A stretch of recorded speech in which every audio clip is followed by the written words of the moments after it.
Heyo, it's me, Critsy, sipping the coffee. Yeah. Mmm, it's great. Oh, welcome back to Sorcery 2. It's just really cold. And man, I'm not a fan of the taste of coffee in the first place. I only drink it for the caffeine. Oh. Actually, for somebody who hates coffee, I insist on drinking my coffee black because I dislike it so much that no amount of dressing it up makes it palatable to me. So I would prefer to just I know exactly what I'm drinking, and I would prefer to just drink it straight, and I would prefer to get it over with. Anyway, once you step inside the great stone house, a cold silence descends, quite different from the dusty heat outside. This place feels like it has not been lived in for decades, although judging by the lack of dust, it may not have been so long. Floorboards creak underfoot. At the end of the hallway is a sealed door. Set a chink of light just visible beneath the frame. Look at the light. The light beneath the door flickers, now bright, now faint, as though a figure has paced back and forth, its shadow coming and going. But you hear no footsteps. Creep forwards, just turn back. Nope, I ain't dealing with no ghost shit. Make your way along the corridor. The walls on either side are lined with large portraits of dusty-looking men and sour-faced women who sneer at you as you pass.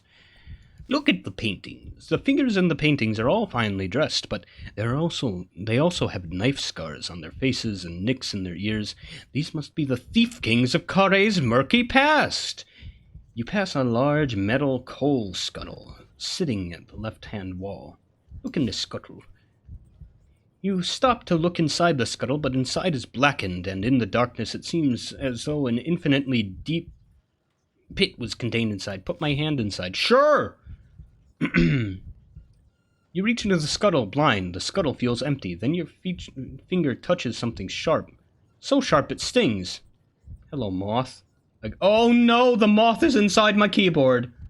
Oh, fuck, what am I gonna do now? Well, I guess I'm gonna have a dead moth in my keyboard eventually, unless it figures out how to get out of that. Oh, Jesus. Yep. It ain't happening. Ain't nothing I can do about it either. I would kill the moth if I tried to extract it. I'll let it live out its happy moth days in my keyboard. And at least it won't be flying at my face anymore. Why is there even a moth in here? It's not like I have, like, rice or anything sitting around. Or oats. Moths live in rice and oats and stuff, right? Right? Distinctly remember finding like a sack of rice with like moth silk all in it, and it was so gross. Anyway, search for the sharp sting. Sure, I can't see nothing wrong. You feel around the scuttle, searching for the object, and then you find it, earning another sharp prick.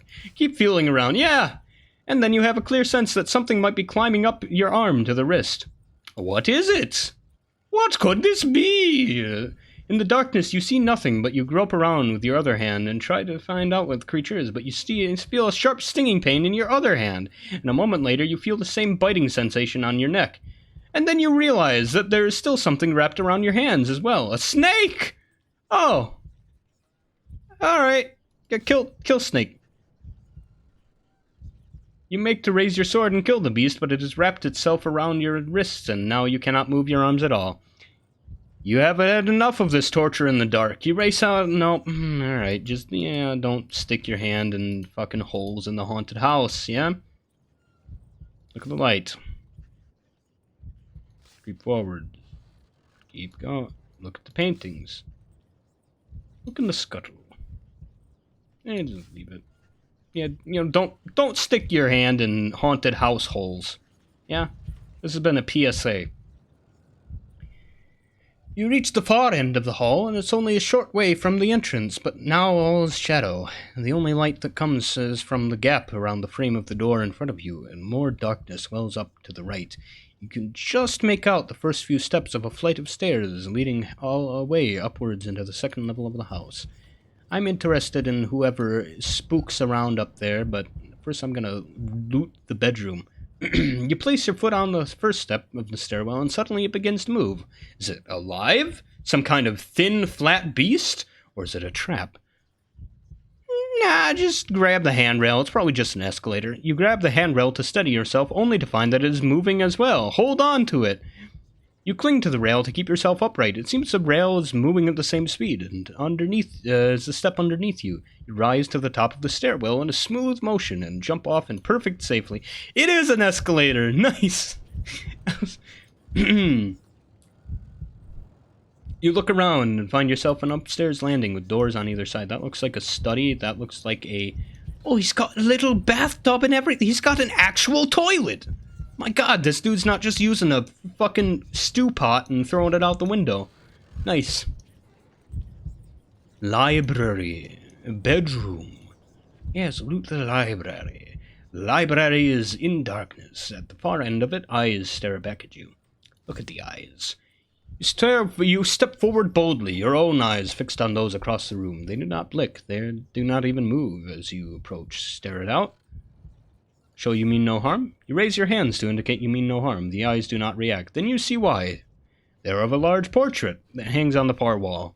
In the shadow of a dim sunbeam... I mean, that's kind of what I was expecting. I was expecting more like taxidermy, but... The painting is of a proud, stern-looking man, dressed in loose leather armor with a serpent emblem stitched on the long side of one arm. The painting fills the entire wall of the room and must be twice the height of the man who posed for its likeness. Look at the man. You step back to regard the man in the picture. The most striking thing about him is his eyes, cold and cruel.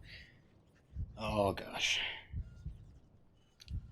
Sorry, I'm hungry when I'm waiting to eat. Eyes of a man who would harm you if it suited him, knowing full well that knowing full well what it was he did. Otherwise he stands tall and proud, with one hand on the hilt of a sword and the other wielding a tiny dagger. Everything about him just reeks of power and threat. The picture must be of the man who lived in this house, or, for anyone else, it would simply cast too long a shadow to live beneath. I'm gonna scoot in my chair. Scoot. The eyes of the shadow painting seem to follow you as you move. No, don't leave the room. I want to look behind it. Dang it. I misclicked. Look at the man. Look behind it. You raise the one corner of the frame and then from the wall and peer behind it, but it's too dark to see if there's anything hidden there. Lift the painting down. You grab the base of the painting between your stretched hands and heft the frame up off the hook that holds it to the wall. There's a moment when you think you might have it under control, then you are holding the true weight of the picture and begin to stagger backwards. Try to balance it. Oof. You backpedal across the room trying to keep your balance. The painting threatens to topple at any moment. If you can get it turned around, then you'll be able to lean the painting against the wall. Step backwards to the left. Backwards to the left, that would be backwards to the right. You step backwards to the right and suddenly your foot is in space. You have stepped out the door into the stairwell. Ye what? How fucking big was that step, my guy? What are you doing? You would have to go all the way over here. What the hell are you doing, dude? What? My boy. I'll ride this out for a little bit, see what's up. Chill breeze drifts from the stairwell. Oh, owie, tummy. Alright, let's go back. I want to try, but look behind. Oh, shoot, I forgot to look at the man. Yeah, there we go. Lift the painting down. Just drop it. But the weight of the frame is too much. You let go of the painting and it crashes into the floor, landing on your foot. Ah! You howl in pain as the painting teeters, then tilts until it's leaning once more against the wall. Look at the end wall. look over the wall where the painting once hung, and there's nothing of interest, just its dark outline.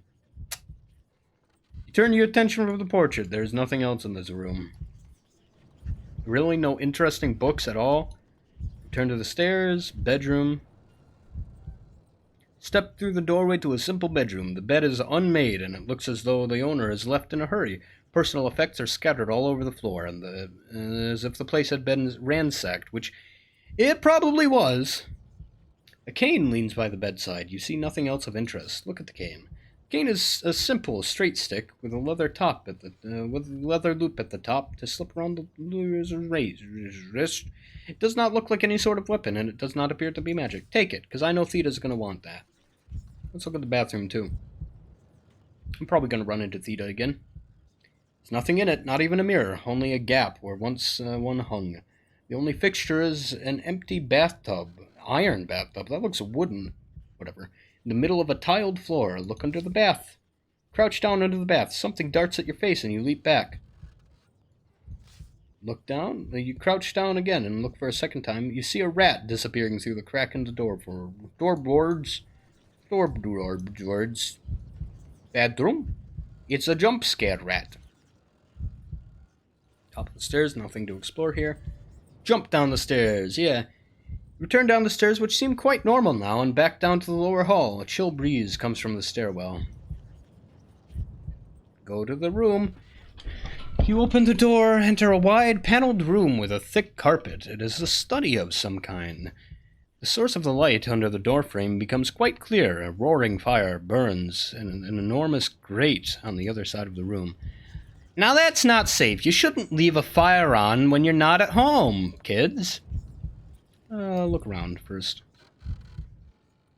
You see the room. The furniture is grand, carved and stained and inlaid with patterns of goblin bone. But there is no possessions to be seen, no ornaments, no jewels, no treasures, and no sign of the owner. It's as if whoever lived here had moved out, or, more likely, as though the place has been thoroughly robbed. With the door shut, you would expect this room to be swelteringly hot, but the rest of the house is icy cold. It's fake fire. It's not real fire. You look over to the fire and warm your hands. Oh gosh, I'm hungry. I got tummy ache from hungry.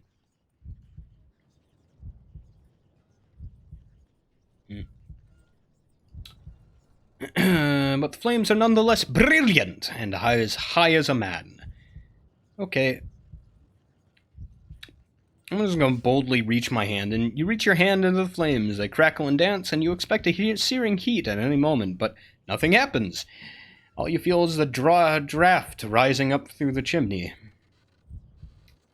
You step back. It's entirely an illusion. Of course. Just as I expected. I'm a man who puts hands in fire.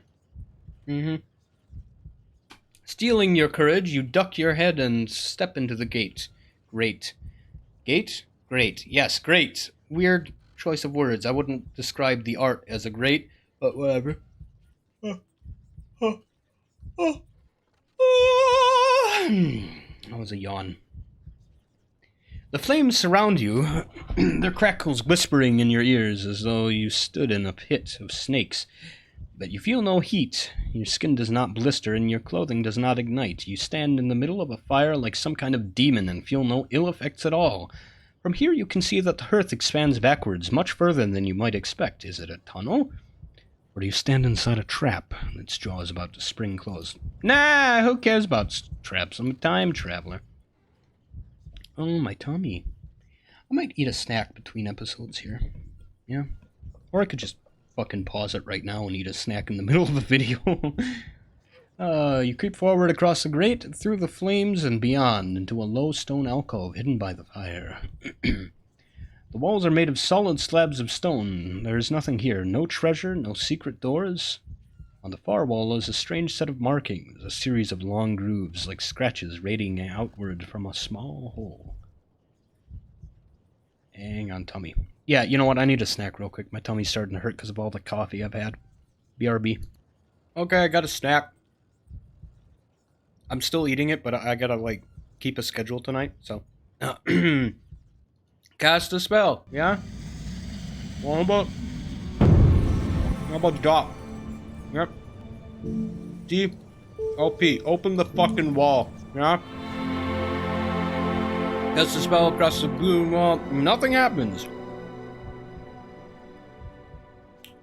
Perhaps it's not a door at all, or perhaps it's locked with a fearsome magic your spell cannot overcome.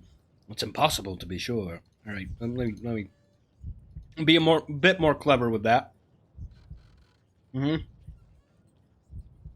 Feel the grooves. You run your fingers across the grooves and show them up. They're a lot like the grooves you saw around the keyhole in the front door. They've been carved roughly and lightly and with a dagger point rather than a chisel. Perhaps the small hole at the center is much more cleanly formed. Perhaps. But, there we go, the small hole at the center is much more cleanly formed. Examine the small hole. Put one finger to the small hole, and you cannot find the bottom of it. Jesus, these are good. I'm done now, by the way. That was the entire snack. That was like 4 bites of snack. I was in a hurry, okay? Okay, you put one finger on the hole. You cannot find the bottom of it, and it seems to be polished and smooth. Looks like the bolt hole you might find in the stonework of a fortress, and except for its position, in the middle of a blank wall. A keyhole? You look for through your pack for something to use as a key. Wait, insert the pipe? What? Hang on. Insert a key, insert the pipe. The pipe? What pipe?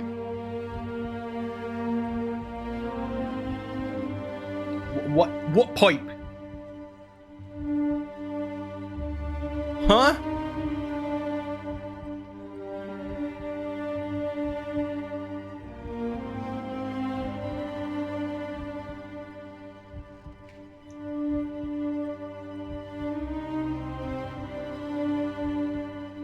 Wonder what happens if I visit the blacksmith with the legendary sword already. Oh right, this is gonna get me copyright claimed. Fuck. What pipe? I gotta do it. Slip a oh. There's a click, and for a moment nothing happens, then very slowly oh. Okay. I get the feeling it was meant to be the cane, yeah? Let me do the cane. It did open. Great. Examine small hole. Keyhole. Insert the cane. Raise the walking cane and slip it into the tip of the small hole in the fireplace. It fits perfectly, and there's a click. For a moment nothing happens, then very slowly the stones begin to move. A passageway is open to your left. Enter the passageway. You peer through the secret passage, but can make nothing out in the darkness below. You'll have to go inside to find out what you have discovered.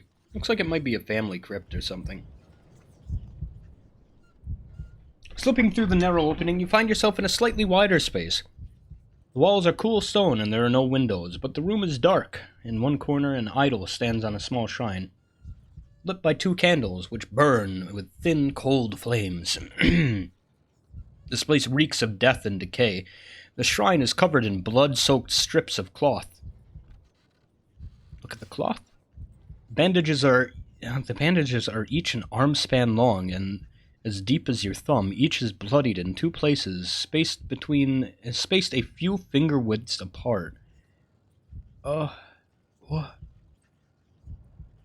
There are 30 or 40 such bandages here, running down the shrine like streamers. Someone was injured for a long time. It was a fucking vampire shrine? Look at the shrine. The shrine is poor and cheap, unlike everything else in this house. It seems to have been hastily built out of uneven stones and a plank of wood. And the small statue of a fat god that sits on it has been molded from humble clay. What, like the boy, the god of graciousness? Was this guy been getting... I mean, there's a snake in the coal chute. This boy been getting bit by snakes every day or something? Working up an immunity to snake venom? You glance behind you and suddenly terrified to find that the secret door might swing and leave you trapped in this place. Nah, search the god. Must be some local deity. Kurga. Yeah, I see Kurga. Its face is painted with 4 red dots. You're starting to get the jitters down here. Read the inscription. Give me back my eyes! Okay. Alright. Ominous. In the hand of a child. You have to squint to read it. Look at the... Ah, I see. Those were his eye bandages. I see. I see. It's all starting to come together. Give me back my eyes, Kurga. But the dots on the idol seem to be daubed in a fingertip. Perhaps directions on how to worship the god, but there's no indication of what to do in what order. Yeah, I know already. Both eyes, third eye in his forehead and his mouth. Yep. Search the bandages. You sift through the bloodied cloth and stomach churning. Something gleams from within the pile, and you uncover a silver bag. It's badge. It's the badge of a noble of Kare. Take it. Yeah. That might be useful. It's probably valuable to its owner, should you encounter them. You place it carefully into your pack. There's nothing more to be seen in this terrible place. You slip back out of the final room. Why would he hide his Korga shrine in the fucking secret magic door? Dark and empty hallway seems welcoming and friendly, but not so much that you plan to linger. There does not seem to be anything else more here to discover. Yes, okay, back down the road. On the road again. Just can't wait to be on the road again, sun shining brightly. Oh, let me look at that fountain, too. Yep, can't miss any chances. Cupping your hands, you drink a deep mouthful. Nice. Got some stamina back.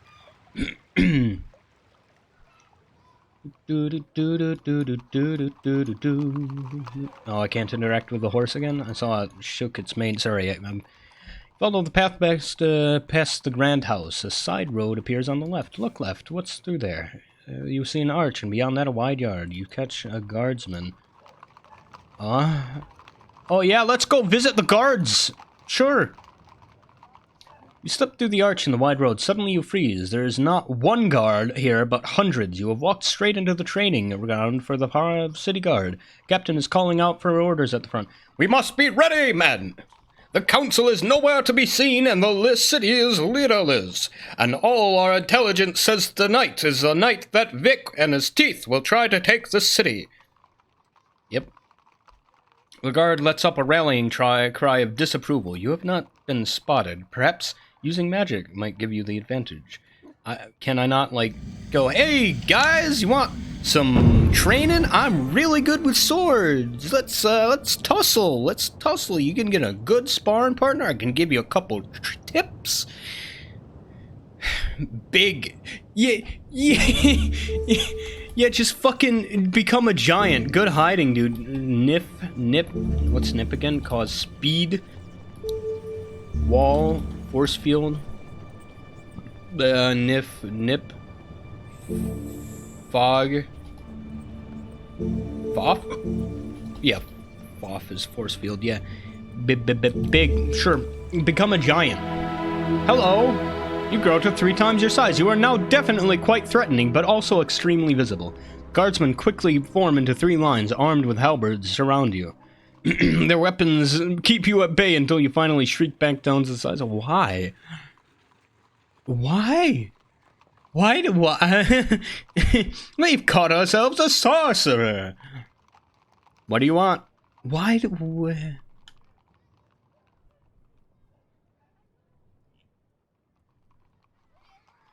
Can,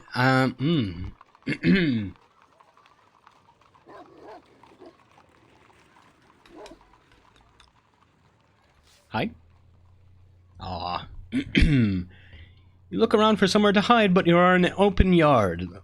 The only place is by the arch, but by the time you have spun about, somebody has spotted you. Here! Cries a guard. Captain. Trespasser! You look at the heavens and try to find a spell, but the guard reacts too fast. They have had plenty of training in dealing with magic users. Clearly. Interesting. So, declares the triumphant captain, as you are clapped in, we've got ourselves a sorcerer! What do you want? You ask, willing to make a bargain if they release you. Tell me then, Sorcerer, what do you know of Vic? I've heard of him, of course. He's an old hero and an important man in town. Listen to me, guard Captain Krause. I can lock you up if I want to, and I can lock you up and throw away the keys if I want to. I can lock you up and have the key melted down into an arrow, then shoot you with that arrow, so you'd better tell me everything. I mean, can I not just, like, volunteer information?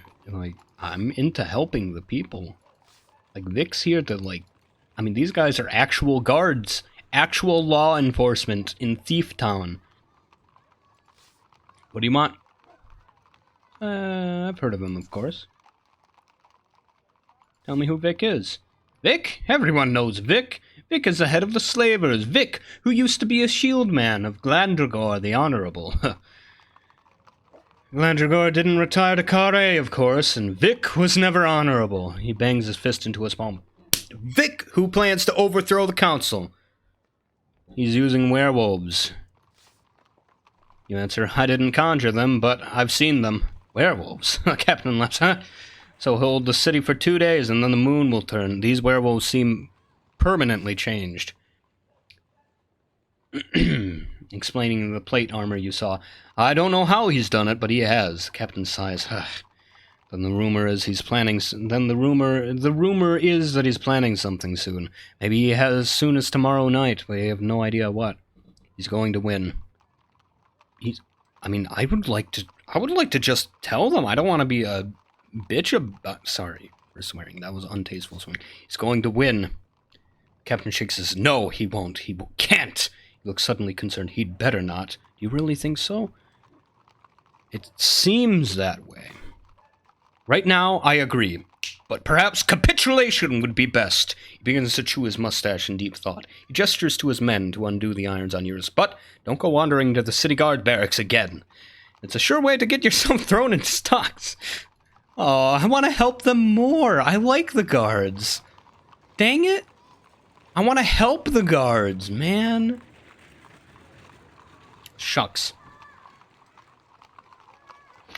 Is there anything better I can say?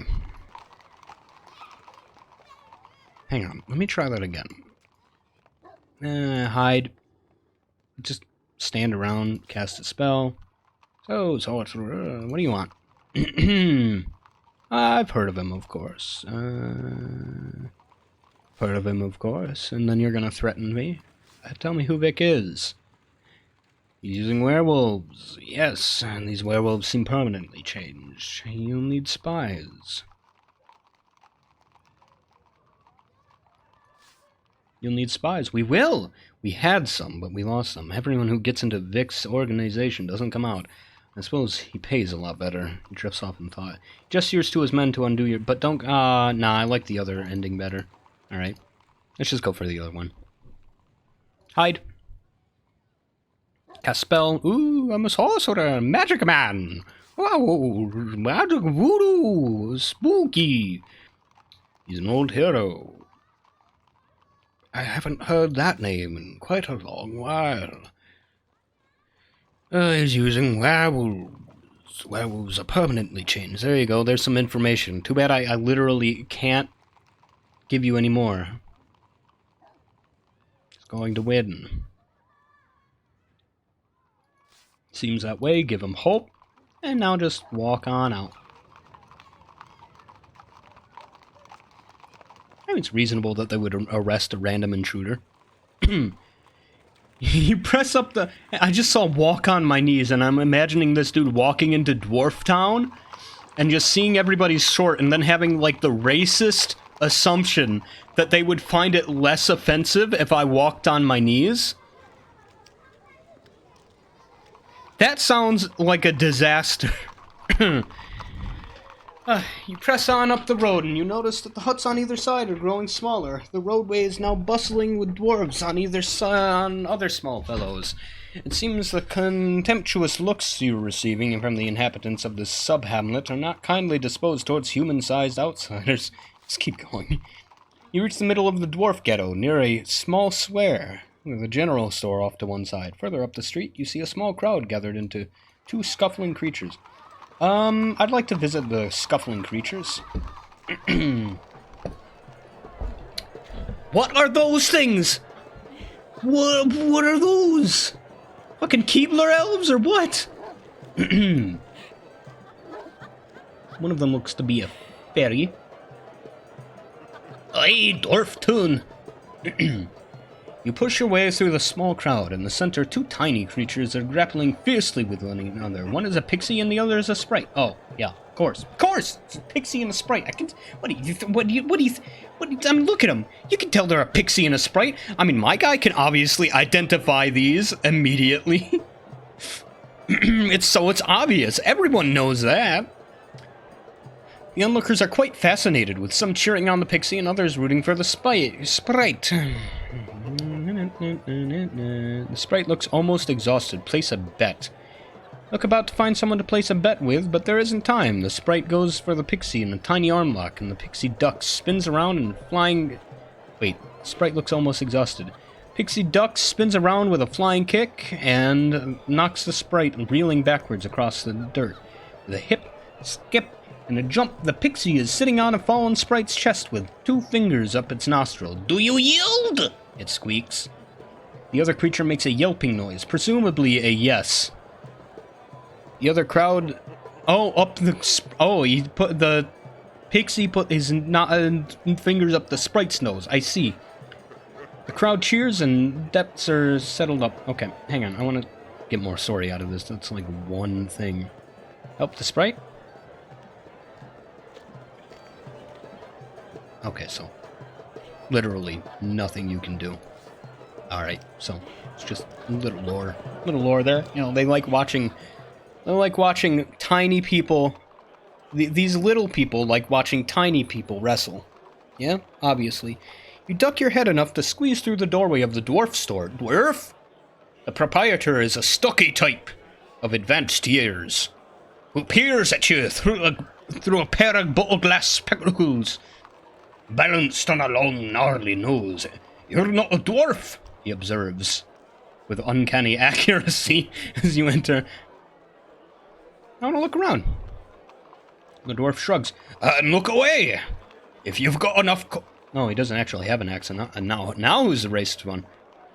If you've got enough coin to turn that big... God, if you've got enough room to turn that... Oh, Jesus Christ, I'm butchering it. I'm choking. Then look away, if you've got enough room to turn that big empty head of yours. Browse the shelves of the shop. Selection of gauntlets. Potion of mystery. Vial of dust. I'm interested in that dust. Selection of gauntlets. Okay. 2 kinds of gauntlets on the shop. Chainmail ones and leather ones. 5 gold pieces for either. The dwarf remarks helpfully. Chainmail's hard to make, but leather's harder to come by. There seems to be nothing else to distinguish between them, and since you've only 1 pair of hands, it seems a little loose in buying more than one. What should I buy? Dwarf looks at you and thinks for a moment, considering your character. Leather, he says eventually. Of course, whether you can or can't trust him is another question entirely. Yeah, buy the leather gauntlets. Sure, why not? Hello, I have stolen a small fortune, or a large fortune, I guess, and I would like to give it back to the community. I'll buy your useless gloves. Right, anyway, leather gauntlets onto your wrists. You suddenly feel more skillful and proficient. Oh, my thumb! Oof! Ow! Thumb cramp for some reason. I feel it in my bone! But is this sensation an illusion? I want to see what the chainmail ones are about. Sorry for ignoring all consequences to my action. Selection of gauntlets. Chainmail? Proficient. Okay. Just flavor. They both make me more proficient. Want to look around. Selection of gauntlets. Which should I buy? Leather. Sure. Potion of mystery. What is that? 2 gold pieces. Ask the dwarf about it. The dwarf looks at you with a scathing expression. What does this do? It's a mystery, obviously. he remarks. What do you expect it to do? Can I smell it? Smell is sweet, but a little bitter. Sure, I'll buy it.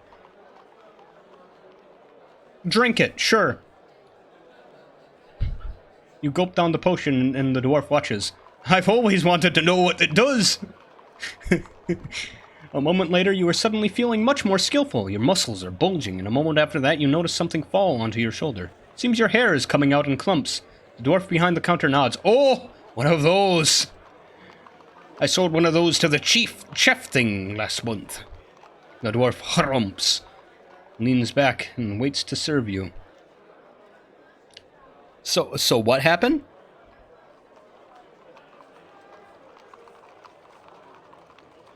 Am I now am I now a slime face man? Am I now a slime face man? What happened to me?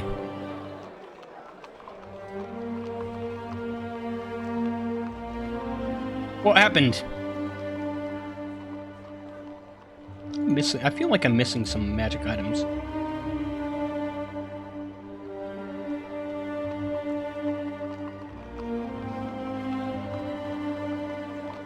What happened? Am I just bald? Or, because, I mean, I can live with being bald if I'm much more skillful. Muscles are bulging, I'm much more skillful. I can live with being bald, but also jacked as hell. Okay, provisions? Yeah, I'll buy some provisions. 3 gold pieces per meal. A stack of flatbreads. How many are there? Looks like he has 4 meal. 3, 6, 9, yeah, 12 gold. Sure, I can gamble my way back up to that. I can give some to beggars. Vial of dust. 3 gold pieces. Sparkles a little in the shake it. Grains inside move around, catching light. Definitely not ordinary dust, but what is it? Do the stopper?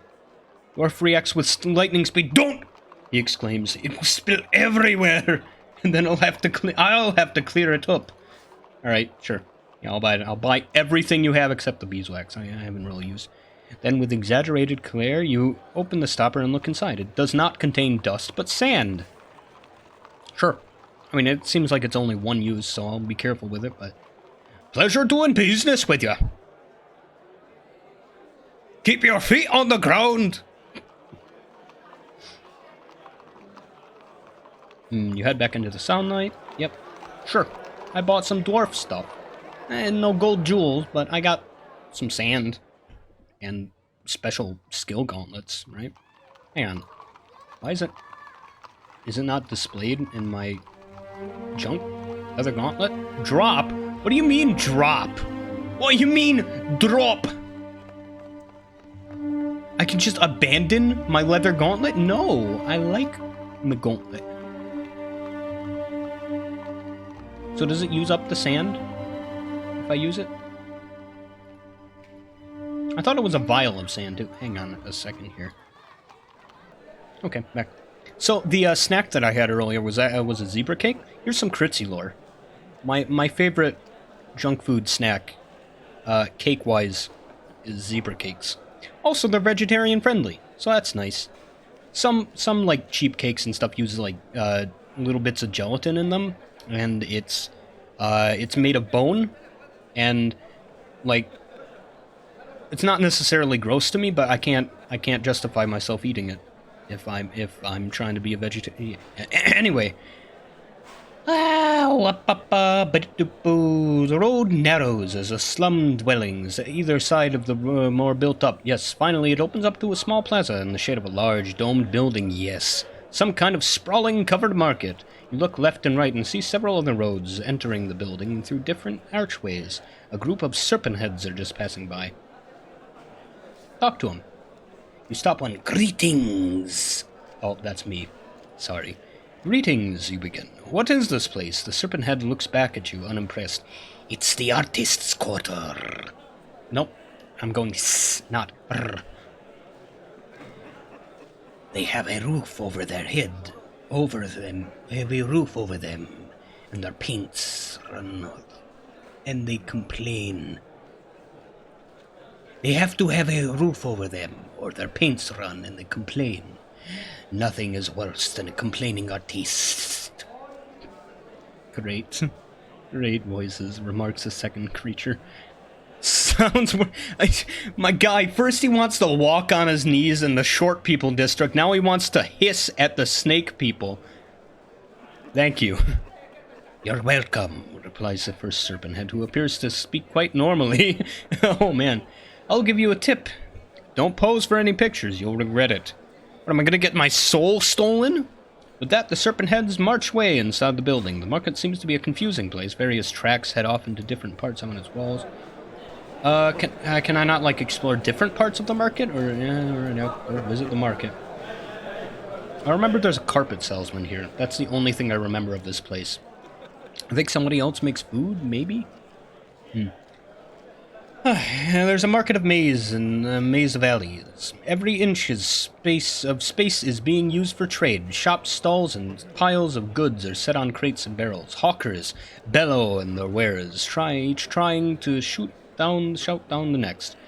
I need more coffee, that's what I need.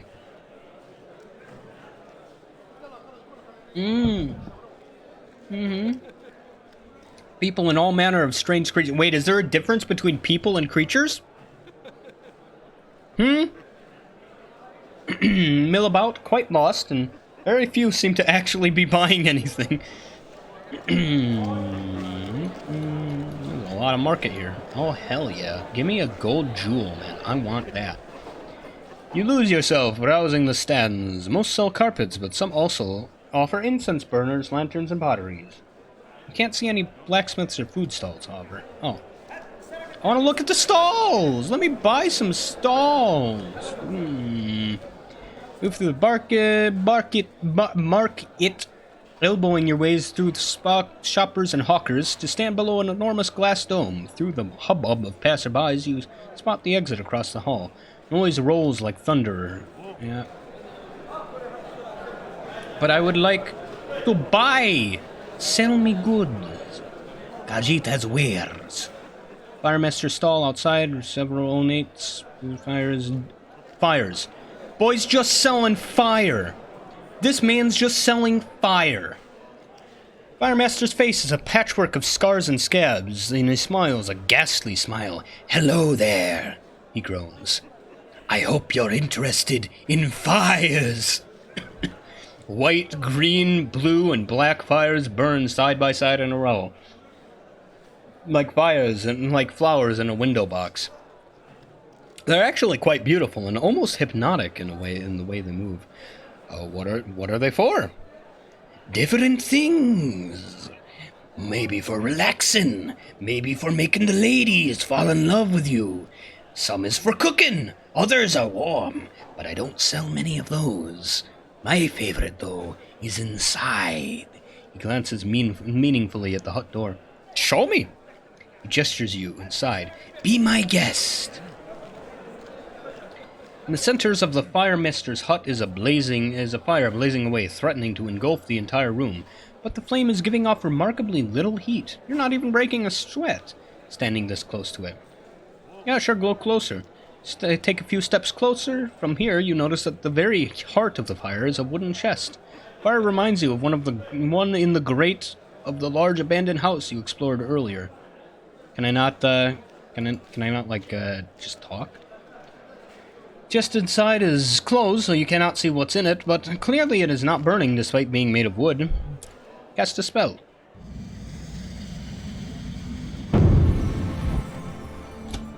Ah! Tell me what the fireman's thinking. You place the skull cap on your head and cast the spell. There are no minds inside the hut to read, but you find the firemaster's thoughts easily enough. Will this traveler fall into my trap? He's thinking. Seems to be hoping you'll enter the flames. Reach for the chest. You reach out for the chest, testing the flames with your fingers. They really are cool, but still, to reach the chest would need to step inside the flame itself. Nah, just go. You step outside and nod to the firemaster. Very impressive. The firemaster nods and smiles, clearly hoping you will buy one of his lesser fires.